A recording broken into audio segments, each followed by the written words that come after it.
सलाम, जय ख्रिस्त, good evening प्रियजनांनो. सर्वांना हा समय परमेश्वराने तुम्हाला मला दिलेला आहे, त्याचा आपण धन्यवाद करूया, त्याची उपकार स्तुती, त्याला आभार मानूया. प्रियजनांनो, आजचं सुंदरसं वचन आम्हाला मिळालेलं आहे. जुना कराराचा यशाया संदेष्टाच्याद्वारे जो महान असं वचन त्याने दिलेलं आहे ते म्हणजे 54th चॅप्टर 4 to 10 वर्सेस. प्रियजनांनो, बघा, स्वर्गीय पिता परमेश्वर आपल्याला काय म्हणतो? भिवू नको, घाबरू नको. हे इस्रायल लोकांसाठी दिलेलं वचन ते आज तुमच्यासाठी आणि माझ्यासाठी हे वचन आहे की भिवू नको, घाबरू नको. प्रियजनांनो, स्वर्गीय पिता परमेश्वर यहोवा म्हणतो, मी तुझा पती आहे. आणि पती म्हणजे आत्म्याचा वर प्रभू येशू ख्रिस्त. हे नवीन करारात आपल्याला प्रभू येशू ख्रिस्ताने आपल्याला म्हणते तो आपल्या आत्म्याचा वर आहे. आपण वधू आत्मे होणार, आपण त्याची तयारी करत आहोत. तो येणार आहे तुम्हाला मला नेण्यासाठी.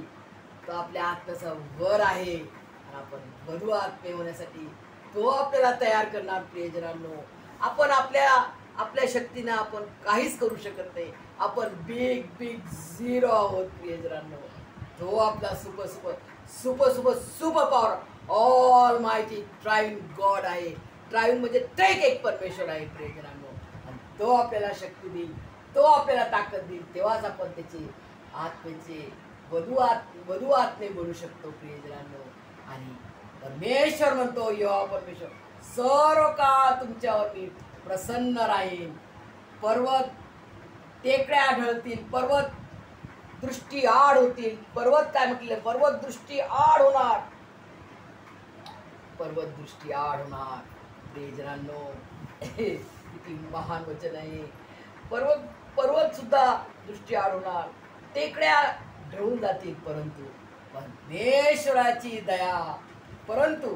परमेश्वराची दया ढळणार नाही. तो दयेचा सागर आहे, तो प्रीतीचा सागर आहे, तो दयेचा सागर आहे. तो दयाच्या सिंहासनावर विराजमान आहे. प्रियजनांनो, त्याची दया सनातन आहे. परमेश्वराची दया सनातन आहे. परमेश्वर किती चांगला आहे, कारण त्याची दया, परमेश्वर खूप चांगला आहे, त्याची दया सनातन आहे. प्रियजनांनो, तो शांतीचा करार हलणार नाही. त्याची शांतीचा जो करार त्यांनी केलेला आपल्याशी, तो हलणार नाही. प्रियजनांनो, माझा शांतीचा करार हलणार नाही असे तुझवर करुणा करणारा परमेश्वर म्हणतो. बघा प्रियजनांनो, याच्यामध्ये सुंदरस जे वचन आहे, अजून याच्यामध्ये खूप गहन अर्थ आहे. प्रियजनांनो, मी वाचून दाखवणार. प्रियजनांनो, केवळ क्षणभर मी तुला सोडिले. किती तास, किती वेळ? फक्त क्षणभर. फक्त क्षणभर, केवळ क्षणभर मी तुला सोडिले, तरी मोठ्या करुणेने मी तुला जवळ करीन. फार गहन अर्थ आहे. या वचनाचा अर्थ खूप गहन आहे, कारण तो आपल्यावर खूप अतोनात गहरी प्रीती करतो. प्रियजनांनो, परमेश्वराची प्रीती आपल्यावर खूप आहे. आपण सर्वांसाठी आपण म्हणतो परमेश्वराची प्रीती सर्वांवर आहे, परंतु व्यक्तिगतीने म्हणा, परमेश्वराची प्रीती माझ्यावर खूप आहे. बघा कसा अनुभव वाटतो, खूप आनंद होतो, खूप आनंद होतो, खूप ताकद येते, खूप शक्ती येते. की जसं काय मी आता 15 वर्षाची तरुण झाले, असं सामर्थ्य परमेश्वराचं वचनात आहे. प्रियजनांनो, अशी ताकद त्याच्या वचनात आहे. असं त्याच्या अशा पवित्र आत्म्याच्या सामर्थ्य त्याने आपल्याला दिलेलं आहे की आपल्याला, जसा तो गरुड म्हातारा होतो, त्याचे पंख, गरुड प्राणी सर्वांना माहिती आहे, गरुड सर्वात उंच भरारी टाकणारा, त्याच्यासारखा उडणारा कोणी प्राणी नाही.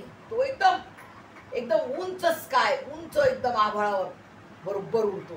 त्याला परमेश्वराने इतके पंख दिलेत चांगले, मोठी भरारी टाकून तो उडतो, एकदम उंच उडतो. परंतु जेव्हा तो म्हातारा होतो ना, तो त्याचे पंख एकदम हे होऊन जातात, खराब होऊन जातात.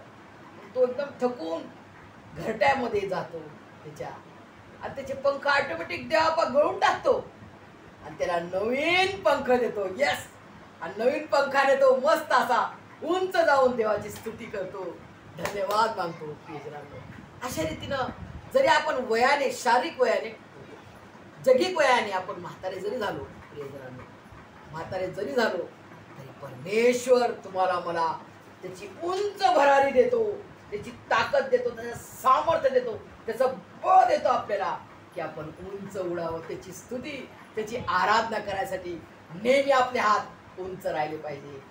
ज्याप्रमाणे हे गीत मी ऐकत आहे सकाळी पहाटे,